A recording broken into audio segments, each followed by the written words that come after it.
শপথ গ্রহণের মঞ্চ থেকে নেমেই যেন দেশ এক অভূতপূর্ব রাজনৈতিক ঘূর্ণাবর্তে পতিত হয়েছে। সংসদ সদস্যরা শপথ নিয়েছেন, কিন্তু তার পরপরই যা ঘটতে শুরু করেছে তা দেশের রাজনৈতিক ভবিষ্যৎকে এক গভীর অনিশ্চয়তার মধ্যে ঠেলে দিয়েছে। বিএনপির হিসাব নিকাশ যেন রাতারাতি এলোমেলো হয়ে গেছে। একদিকে তারা ক্ষমতার স্বাদ পেয়েছে, অন্যদিকে এমন এক কঠিন চাপের মুখে পড়েছে যা হয়তো তাদের পুরো সরকারি কাঠামোকে প্রশ্নবিদ্ধ করে তুলতে পারে। আর এই মুহূর্তে জামাত যেভাবে খেলা জমিয়ে দিয়েছে তাতে পুরো রাজনৈতিক দাবাবোর্ডের চেহারাই পাল্টে যাচ্ছে। রাজনৈতিক বিশ্লেষকরা আশঙ্কা প্রকাশ করছেন, দেশ হয়তো এক ভিন্ন পরিস্থিতির দিকে এগিয়ে যাচ্ছে। এমন এক জটিল সাংবিধানিক সংকট তৈরি হতে পারে যা পুরো সরকারকে বৈধতার প্রশ্নে দাঁড় করিয়ে দেবে। লেজিটিমেসি ক্রাইসিস বা বৈধতার সংকটে ভুগতে হতে পারে এই নতুন সরকারকে। এমনকি অদূর ভবিষ্যতে আদালতের কোনো রায় অথবা বিভিন্ন আইনি জটিলতায় ডক্টর ইউনূস সরকার থেকে শুরু করে পুরো বিএনপির এই নতুন শাসনামল এবং বিরোধী পক্ষ সবাই গুরুতর প্রশ্নের মুখে পড়তে যাচ্ছে। কেউ কেউ এমনও বলছেন যে এই পরিস্থিতিতে যদি কোনোভাবে আওয়ামী লীগ ফিরে আসার সুযোগ পায় তাহলে বিএনপির যে ধরনের অসাংবিধানিক কার্যক্রম শুরু হয়েছে তার জের ধরে ইউনূস সরকার সহ সবাইকে আইনের কাঠগড়ায় দাঁড় করানো হতে পারে। এমনকি চরম শাস্তির মুখোমুখি হতে পারে তারা। শপথ অনুষ্ঠান সম্পন্ন হয়েছে, নির্বাচিত সংসদ সদস্যরা শপথ নিয়েছেন, কিন্তু এরপরে শুরু হয়েছে আসল জটিলতা। সংবিধান সংস্কার পরিষদের সদস্য হিসেবে শপথ নেবে কি নেবে না এ নিয়ে যে জটিলতা তৈরি হয়েছিল তা প্রথম থেকে আজ করা যাচ্ছিল, কিন্তু মিডিয়াগুলো এখানে এক অদ্ভুত ভূমিকা পালন করেছে। অনেকটা ভোট কারচুপির মতো রেজাল্ট ইঞ্জিনিয়ারিং করা হয়েছে বলে অভিযোগ উঠছে। ভোটের দিন রাত থেকে ফলাফল আসতে শুরু করেছিল, কিন্তু হঠাৎ করে ফলাফল প্রকাশ থেমে যায়। আরও আশ্চর্যের বিষয় হলো, আনুষ্ঠানিকভাবে ফলাফল গণনা বা প্রকাশ করার আগেই বিভিন্ন মিডিয়া প্রচার করতে শুরু করেছে যে বিএনপি এগিয়ে আছে, বিএনপি জিতে যাচ্ছে। এই ধরনের প্রচার ফলাফল ইঞ্জিনিয়ারিংয়ের বৈধতা দেওয়ার জন্য সচেতনভাবে এবং পরিকল্পিতভাবে করা হয়েছে বলে মনে করছেন অনেকে। এরপর যখন প্রকৃত ফলাফল আসে তখন দেখা যায় ইঞ্জিনিয়ারিং করে কিছু প্রার্থীকে জিতিয়ে দেওয়া হয়েছে। বিশেষ করে মামুন বা ইশাকের মতো কিছু ক্ষেত্রে এবং আরও বিভিন্ন জায়গায় এই ঘটনা ঘটেছে বলে অভিযোগ রয়েছে। মিডিয়াগুলো এই ঘৃণ্য আচরণের মাসুল তাদের আজ না হয় কাল দিতেই হবে। একই ধরনের কৌশল প্রয়োগ করা হয়েছে শপথ নিয়েও। সংবিধান সংস্কার পরিষদের সদস্য হিসেবে শপথ নেওয়ার বিষয়টি জুলাই সনদের একটি অবিচ্ছেদ্য অংশ ছিল।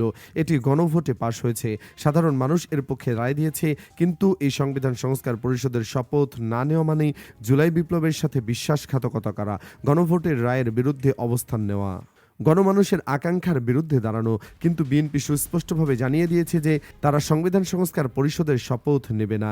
এটি জনগণের সাথে স্পষ্ট বিশ্বাসঘাতকতা, সন্দেহের কোনো অবকাশ নেই এখানে।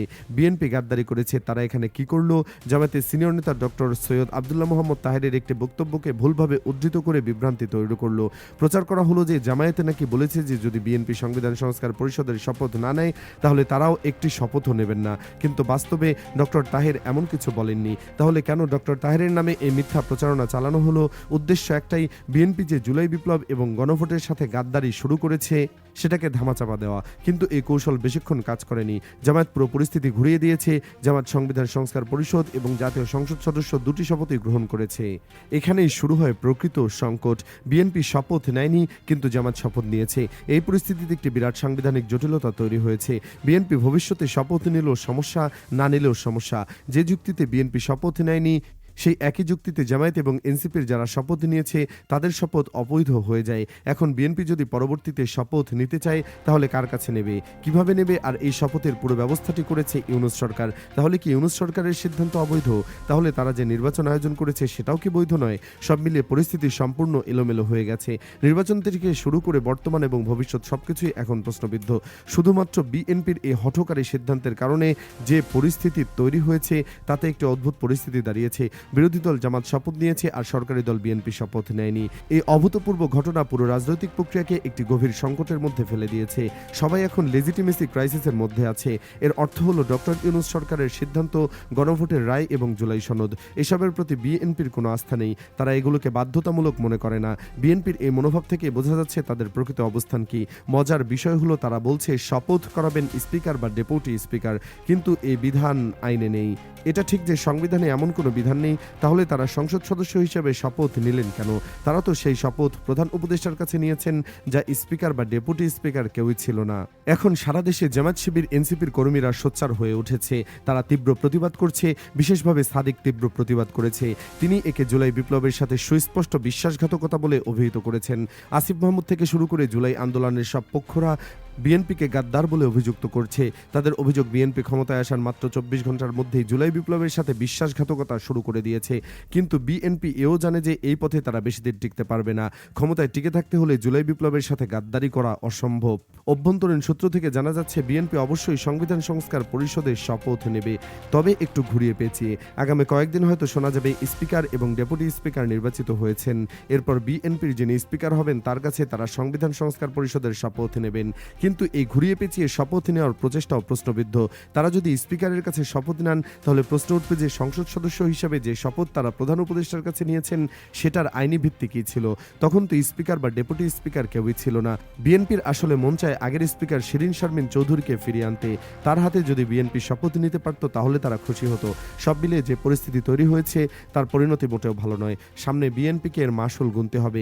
এখন সংবিধান সংস্কার পরিষদের সদস্য হিসেবে জামায়াত ইতিমধ্যে শপথ নিয়েছে, বিএনপিও শেষ পর্যন্ত নিতে বাধ্য হবে। কিন্তু প্রথমে বিরোধিতা করার পর শপথ নিলে নতুন সংবিধান নিয়ে আবার জটিলতা তৈরি হবে। সংবিধান সংস্কার হবে নাকি নতুন সংবিধান প্রণয়ন হবে, এ নিয়েও বিএনপি ঝামেলা করবে বলে আশঙ্কা করা হচ্ছে। এখানে একটি কঠিন আইনি জটিলতা রয়েছে। বিএনপি বলছে সংবিধান সংস্কারের কথা, কিন্তু হাইকোর্টের একটি রায়ে যে সংবিধানের মূলনীতি সংস্কার করা যায় না, সংশোধনও করা যায় না। অথচ জুলাই সনদে সংবিধানের মূলনীতি পরিবর্তন করে দেওয়া হয়েছে, একদম মৌলিক নীতিগুলো পরিবর্তন করা হয়েছে। তাহলে এখন পরিস্থিতি কোথায় দাঁড়ালো? যদি মূলনীতি পরিবর্তন করা হয় এবং সংবিধান সংস্কার পরিষদ তা গ্রহণ করে, তাহলে কি পুরনো সংবিধান থাকছে? সংবিধান সংস্কার হচ্ছে নাকি নতুন সংবিধান রচিত হচ্ছে? আসলে এটা নতুন সংবিধান, কারণ নতুন সংবিধান না বললে মূলনীতি পরিবর্তন করা যায় না। তাহলে কি বিএনপি আসলে চায় যে জুলাই সনদ উপেক্ষা করা হোক, কোনো সংবিধান পরিবর্তন না করে ঘুরিয়ে পেঁচিয়ে ধামাচাপা দিয়ে একটা অস্পষ্ট পরিস্থিতি বজায় রাখা হোক? এইসব কূটকৌশল এবং আইনের ফাঁক গলে বের হয়ে যাওয়ার পথে হাঁটলে বিএনপি দীর্ঘমেয়াদে ক্ষমতায় টিকে থাকতে পারবে না। বিএনপি যে ভুল পথে যাচ্ছে তা এখন স্পষ্ট করে দেখা যাচ্ছে। শুরুতে অতিরিক্ত পাকনামির ফলে শপথ নিয়ে যে জটিলতা তৈরি করেছে তা পুরো প্রক্রিয়াকে প্রশ্নবিদ্ধ করে তুলবে। মনে রাখতে হবে, হাসিনা সংবিধান অনুযায়ী পদত্যাগ করেননি বা দেশ ত্যাগ করেননি। সংবিধান অনুযায়ী ইউনূস সরকার গঠিত হয়নি, সংবিধান অনুযায়ী নির্বাচন হয়নি, সংবিধান অনুযায়ী শপথ অনুষ্ঠানও হয়নি, কার্যত কিছুই সংবিধান মেনে হয়নি। বর্তমান সংবিধান অনুযায়ী হাসিনা এখনও প্রধানমন্ত্রী। সংবিধান অনুযায়ী পরবর্তী নির্বাচন হওয়ার কথা ছিল ২০২৯ সালে, কিন্তু গণ অভ্যুত্থান হয়েছে। কোনো সরকারের বিরুদ্ধে গণবিপ্লব ঘটানো, এটা কোনো সংবিধানে লেখা আছে? এটা সংবিধানের বাইরের ঘটনা। এখন এসে সেই সংবিধানের দোহাই দিয়ে বিএনপি যে কৌশল অবলম্বন করছে তা হাস্যকর এবং আত্মঘাতী। এটা একটা বড় ভুল এবং এর মাসুল বিএনপিকে অবশ্যই দিতে হবে। আজ না হয় কাল সেই দিন ঠিকই আসবে।